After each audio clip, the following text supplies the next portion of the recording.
Welcome back to the Horse Racing Show. Thank you for watching and liking us on the YouTube channel, listening to us on iTunes and Google Play, and, of course, following us Facebook and at Horse Racing Show on Twitter. I always enjoy talking to this guy and read him often.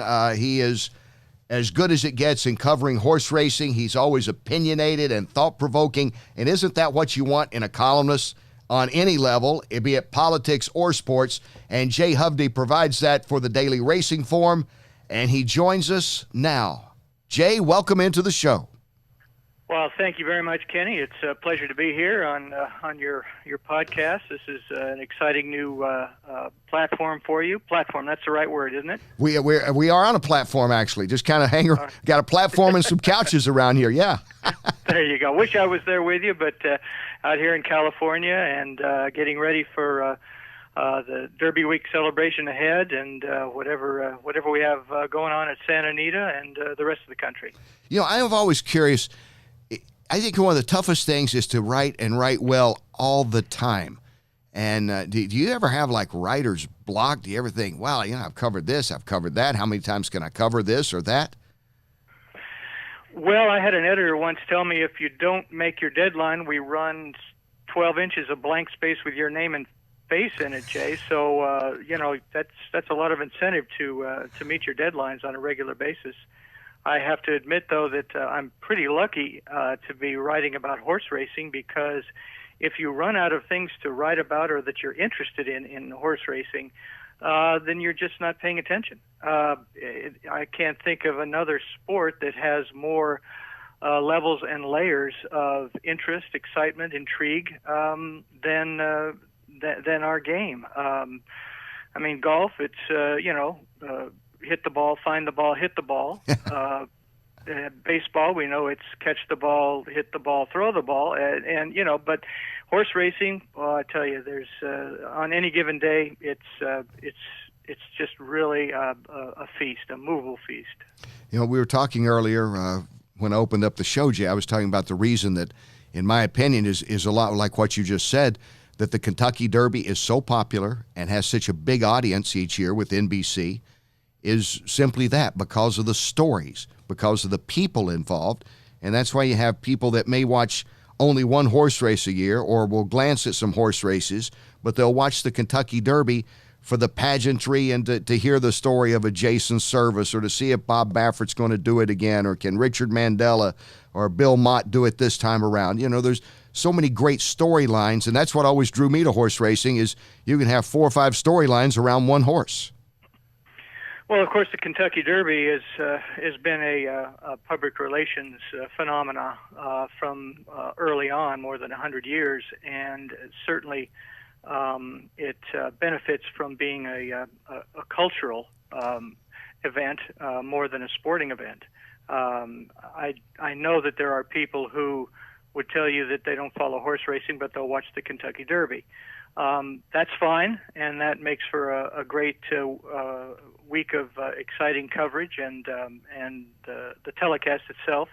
But those of us in the game that are in for the long haul, we're there for the other 51 weeks of the year. And I think that the Derby as a sports attraction is it's kind of a one-off from the rest of the game in many ways, because none of these horses will ever run in a race like this again. Yeah. And they never have run in a race like this before.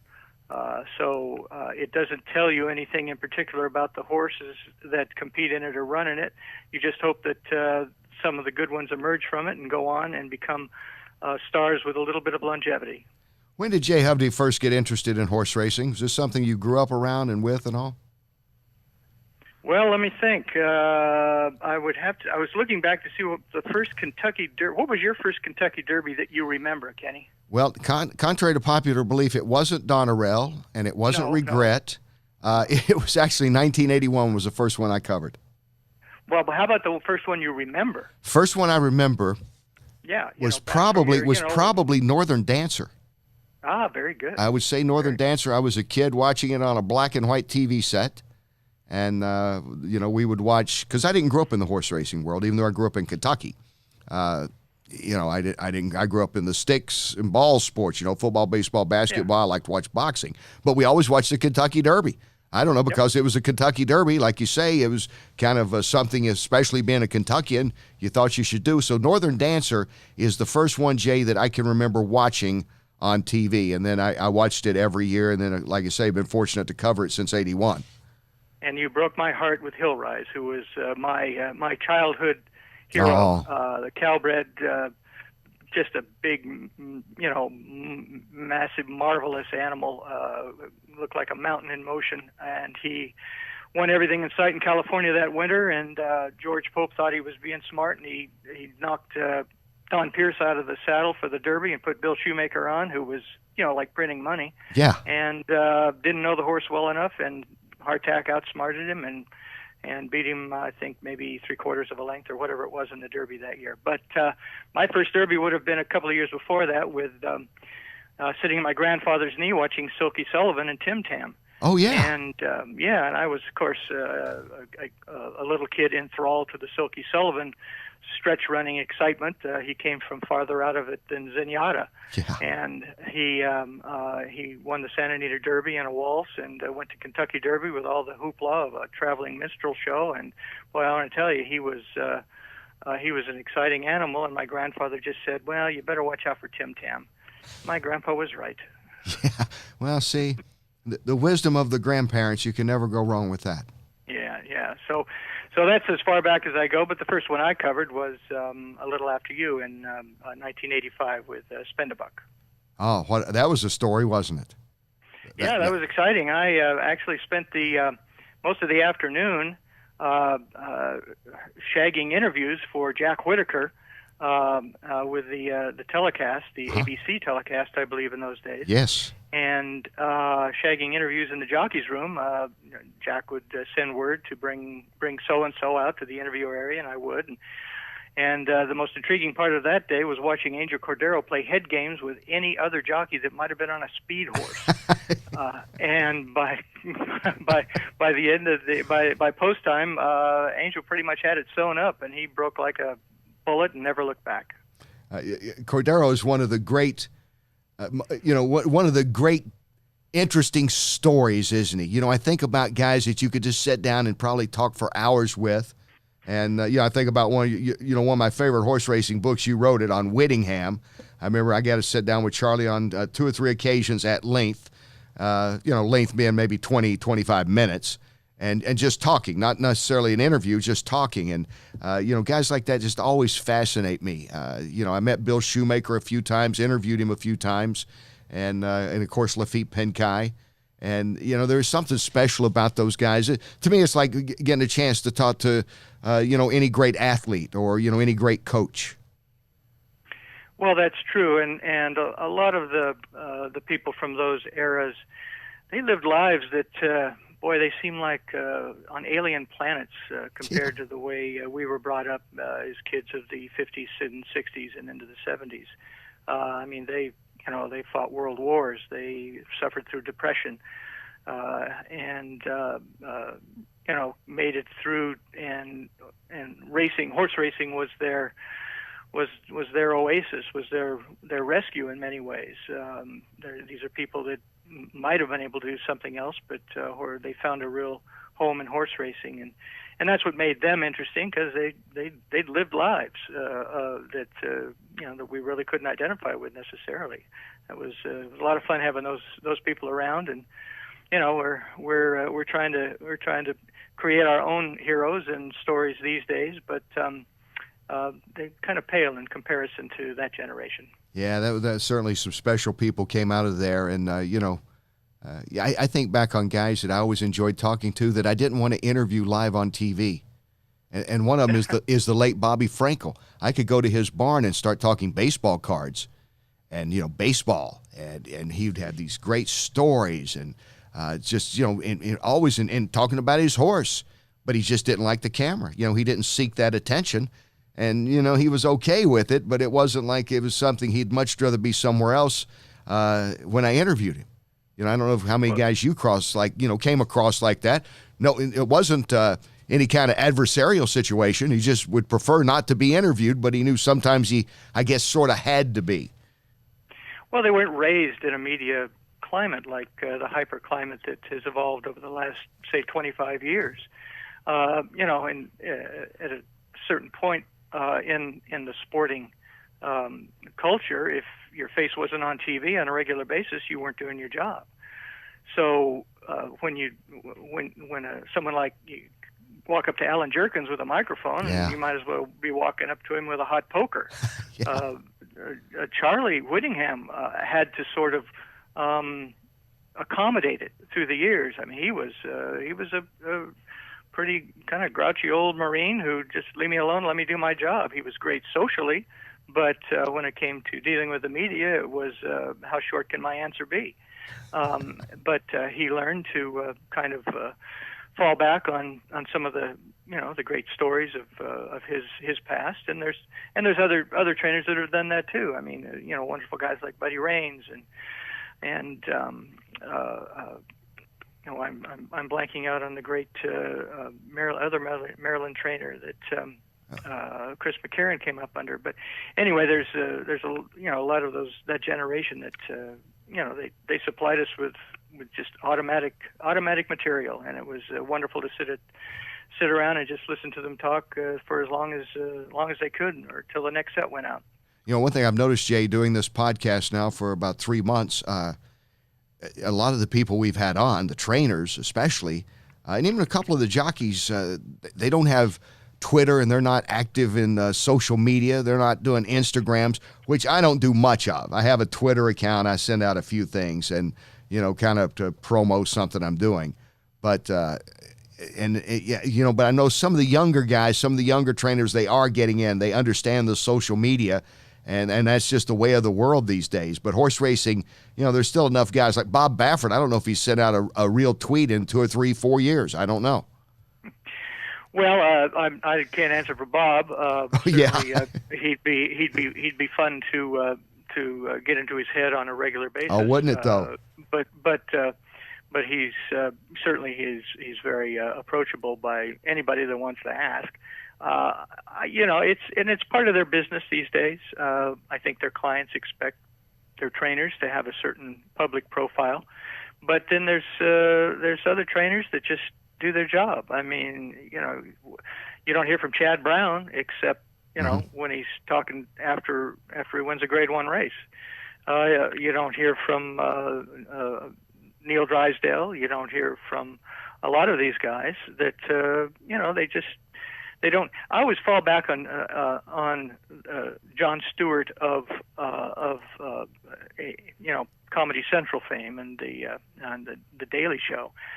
He was asked once, why don't you have a Twitter account? Why aren't you on Facebook, et cetera, et cetera? And he says, because I have my own show. Exactly. Well, these guys have their own show, and their horses speak for them. Yeah. So they don't. I mean, if they want to be gadflies on Twitter, if they want to get involved politically, that's great. I mean, they're citizens, and they're in the culture, and they have families and friends, and presumably friends that aren't even in horse racing. Leading surprisingly full lives. So it's kind of enjoyable to see how they operate. When they're not thinking about horse racing. But for the most part, the people that are involved in racing have to think about their job pretty much 24/7, because it's a difficult job if you're going to do well. And I personally enjoy the fact that most of them don't, because like you just said, it's nice to see that there's still some people living lives without having to tell everybody every day about what they had for lunch. What'd you have for lunch today, Kenny? Well, I had a Caesar salad. Thanks for asking. I'm going to. I wish I'd taken a picture and I could have tweeted it out. You could have seen it. You could have taken a picture of what you've eaten and you could tweet it out, and then I could see it. I have blocked people on Twitter because of some of the food they've. I mean, come on. Do we really need to see a picture of head cheese? I mean, come on, sausage. Do we? We just don't need that. That's borderline, pornography. It is. It has to stop somewhere. And I figure, I've seen a few steaks in my life. I don't need to see a picture of another one. Hey, great, you're eating a steak. Never seen one. Thanks. Thanks to my. So what did you think of the Hall of Fame announcement this week? You know, I thought it was good. I was glad Craig Perrette got in. Okay, I was glad, among others, that he got in. I've known him for a long time, and I voted for him. And then some of the pillars. I like this pillars of turf that they're putting in now. You know, some guys I thought Warren Wright was already in the Hall of Fame. You know, I had to go back and look this up. You know what I'm saying? You know, some of these. Yeah, but there's never been a category for like owners and breeders. Right. And I think that's what I believe that's what the executive committee. Yeah, and it's great. The Hall of Fame had in mind that there were people that were not being recognized. You know, like the owners and executives wing of a Hall of Fame, and that's I think that's certainly what they had in mind to satisfy that. But yeah, Craig Perrette, his 12th time on the ballot. How about that? You know, I was just happy for him. I don't think I was really like shocked to see all the people that were going in, the horses going in. I thought that was pretty much. Were you surprised by anybody that's going in? Oh, not at all. I mean, I was certainly gratified that. Weah and My Juliet will be entering, both one from the contemporary voter group and the other from the historical group. I mean, we got to see Weah on both coasts. She was an amazing international traveler who went, and how lucky was she? She was trained by Angel Penna Sr. and David Whiteley. I mean, waking up in those guys' barns every day during her career, owned by Peter Brandt. And the Wildensteins at one point. So it was a great thing to see her. I mean, she carried 132 pounds out here one time in San Benito. That's unheard of. She and won on the dirt and the turf back east, and was just showed up all the time, beat the boys. They invented the turf mare category just for her. Because the grass mares were kind of falling between the cracks way back when. There was no category for turf female, and so Weah had this fantastic year, but she didn't do it on grass, or she didn't do it on dirt, and there was a superior male on turf that year. Then the following year she comes back and she wins both turf and dirt, winning a race like the Beldame, and so she ends up being the older female champion, and another filly won the turf championship that was meant for Weah in the first place. So she moved the goalposts in a lot of ways. We're talking with Jay Hovdey, outstanding writer from the Daily Racing Form, and now Jay, if you will, just for a second, a musical interlude.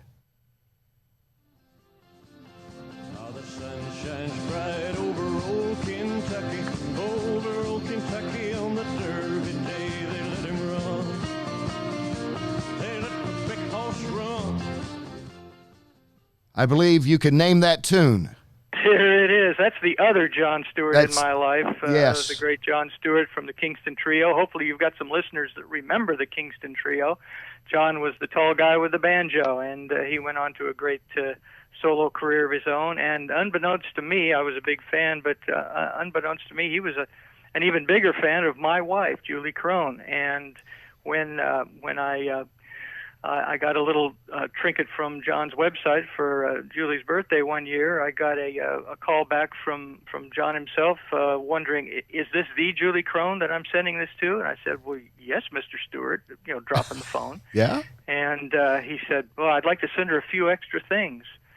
And a box arrived with, held together with spit, gum, and baling wire with with some of John's art, his CDs, some videos he'd shot, a book. I mean, it was unbelievable. And a couple of months later, he came down and watched Julie win the Pacific Classic. Wow. So John became a dear friend, and that is, if it's not my favorite song, it should be everyone's favorite horse racing song, because he wrote it about Secretariat. And he wrote it originally for a TV movie that never got made, and it ended up on one of his albums.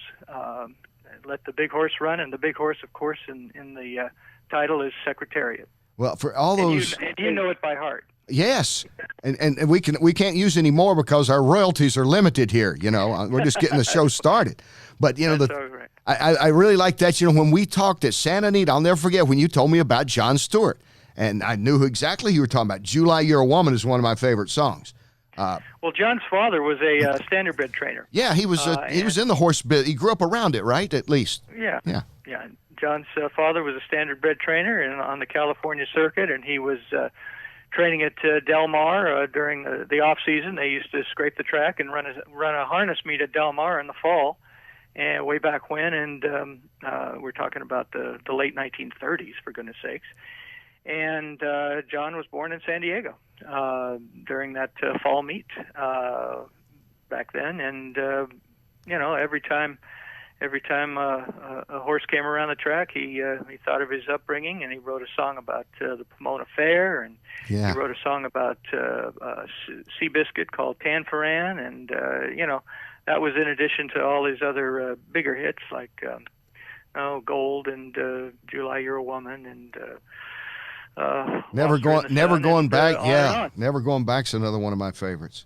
There you go. And he wrote Daydream. Now I know why. Now I know why I like you, Kenny. You got good musical taste. See, I think if for those listening out here that are not familiar with John Stewart, the singer-songwriter, you should listen to him. I'd say listen to some Guy Clark, some Townes Van Zandt, some Rodney Crowell, and it'll give you a great perspective on things.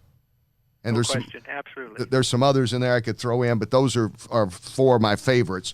And he wrote Daydream Believer. Those monkeys were lucky, weren't they? That TV series, and people remember that. Say, heck, they had Neil Diamond, and they had like Carole King and people like that writing for them. Boyce and Hart wrote for them.